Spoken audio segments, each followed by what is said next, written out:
how to delete account on Sheen app. Hey everyone, welcome back to the channel. In today's video, we will show you how to delete your account on the Sheen app step by step.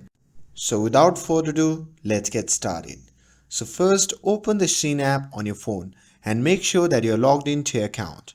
And once you have opened the app, simply tap on your profile icon shown in the bottom right corner of the screen. And after that, simply tap on the gear icon shown in the top right corner of the screen. And after tapping on that, you'll be prompted to the settings section.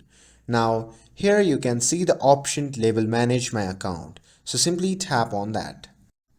And now here you will find the delete account option. So simply tap on it and Shein will provide details about what happens when you delete your account.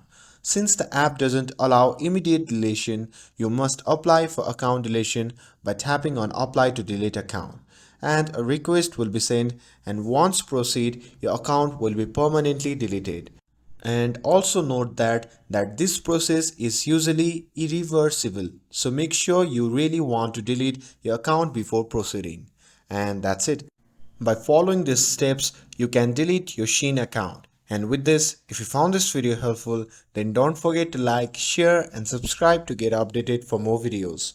Thanks for watching, and I'll see you in the next video.